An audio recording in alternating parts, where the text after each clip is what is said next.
Hello बच्चों, आपका स्वागत है विपिन क्लासेस में। हम लोग ने इससे पहले जो चैप्टर पढ़े हैं वो हमने पढ़े थे चैप्टर नंबर 7, चैप्टर नंबर 8, उनका इंट्रोडक्शन पढ़ा था और कुछ क्वेश्चन हम लोगों ने उसके बारे में पढ़ा था। आज हम लोग जो क्वेश्चन के बारे में या जिस चैप्टर के बारे में डिस्कस करेंगे वो चैप्टर नाम है 11th chapter area related to circle और 12th चैप्टर आपका सरफेस एरिया एंड वैल्यू।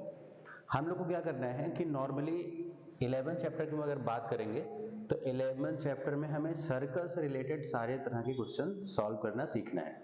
तो जैसे हम लोग जानते हैं कि सर्कल जो हमारा होता है उसमें क्या क्या 10th क्लास में हम लोग पढ़ेंगे। उसमें पहला पॉइंट होगा हमारा कि हमारा अगर कोई एक सर्कल है, ये इसका कोई सेंटर है, सेंटर से अगर हम कोई लाइन यहाँ पे ड्रॉ करेंगे तो ये हमारा होगा रेडियस, ये हो गया हमारा रेडियस। ये जो लाइन जिस सरकमफ्रेंस में ये बनता है ये हमारा होता है सरकमफ्रेंस, जिसको हम लोग दिखाते हैं किससे, 2 पाई r से। तो ये हमारा सरकमफ्रेंस हो गया। रेडियस, अगर हम एरिया जानना चाहेंगे कि एरिया ऑफ सर्कल क्या होता है तो उसका फॉर्मूला होता है पाई r स्क्वायर। पाई हमारा एरिया से रिलेटेड एक सिंबल है। पाई की जो वैल्यू होती है वो 22/7 होता है। लेकिन हम लोग को जो 10th में पढ़ना है एरिया रिलेटेड टू सर्कल वो कुछ थोड़ा डिफरेंट है।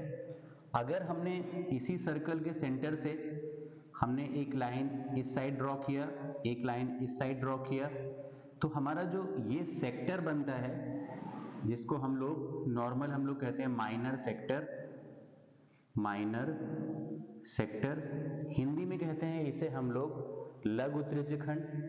तो इस और इस बड़े वाले हिस्से को हम लोग कहते हैं मेजर सेक्टर।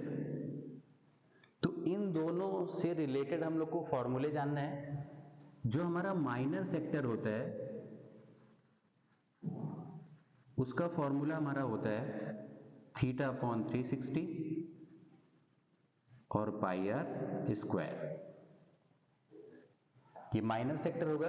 जब भी हम मेजर सेक्टर को निकालने जाएंगे तो मेजर सेक्टर में क्या करना पड़ेगा, पूरे सर्कल में से मतलब सर्कल के एरिया में से हमें माइनर सेक्टर माइनस करना होगा।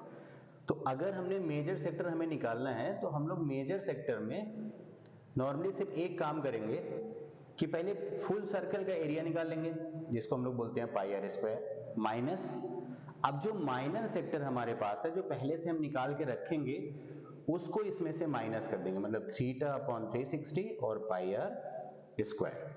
तो एक तो ये हमारे पास हुआ एक माइनर सेक्टर और मेजर सेक्टर। नाम से लगता है माइनर मतलब हमारा छोटा वाला सेक्टर और मेजर मतलब हमारा बड़ा वाला sector.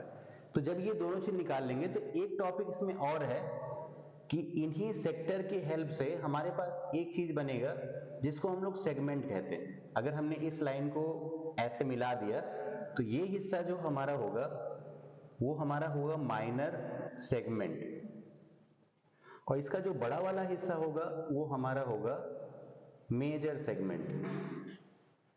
Major segment minor segment में नॉर्मल हम लोग माइनर सेगमेंट में क्या करते हैं कि जो हमारा माइनर सेगमेंट होगा उस माइनर सेगमेंट को हम लोग का जो फॉर्मूला होगा वो नॉर्मली क्या होगा कि ये हमारा सेगमेंट है। तो सेगमेंट में अगर हमें इस हिस्से को निकालना है तो ये जो हिस्सा है जिसको हम लोग ने अभी सेक्टर पढ़ा है उस सेक्टर के हिस्से में से अगर ये ट्रायंगल हम लोग माइनस कर दें, मतलब अगर हमें माइनर सेगमेंट निकालना है तो हम लोग θ/360 जो हम लोग ने पढ़ा है जिसको हम लोग कहते हैं कि आपका माइनर सेक्टर, उसमें से अगर हम लोग ने ये triangle area of a triangle OAB minus कर दिया तो हमारे पास आएगा माइनर सेगमेंट। माइनर सेगमेंट जब निकल जाएगा, जब हम लोग मेजर सेगमेंट निकालेंगे हम लोग मेजर, तो सेम चीज जैसे वहां पे पढ़ा था सेक्टर में कि पूरे सर्कल का एरिया पाई r स्क्वायर और माइनस जो हमारा माइनर ये जो सेक्टर होगा जो θ/360 पाई r स्क्वायर, इसे हम माइनस कर देंगे तो हमारे पास निकल आएगा मेजर सेगमेंट। ये हमारा क्या है, ये हमारा है माइनर सेगमेंट। ध्यान सिर्फ इतना चीज देना है कि जब भी हम लोग सेगमेंट की बात करेंगे तो हमें दो चीज का रिक्वायरमेंट होगा।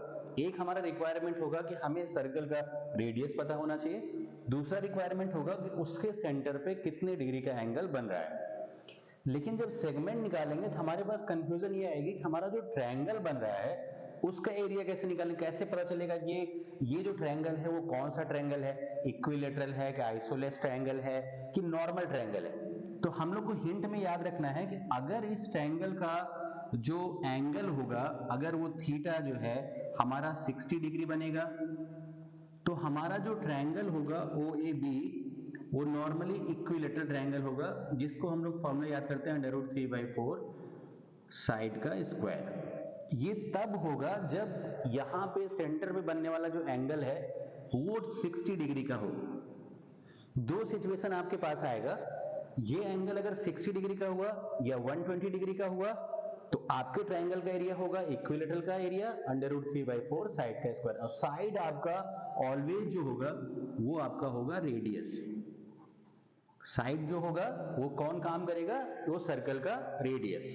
दूसरा चीज है कि अगर हमने इस थीटा को 90 कर दिया, थीटा अगर हमने 90 डिग्री लिया तो 90 डिग्री में क्या होगा, जो ये ट्रायंगल बनेगा वो राइट एंगल ट्रायंगल बनेगा। राइट एंगल ट्रायंगल का मतलब हुआ कि जब इसका एरिया निकालेंगे OAB तो हाफ बेस इंटू हाइट।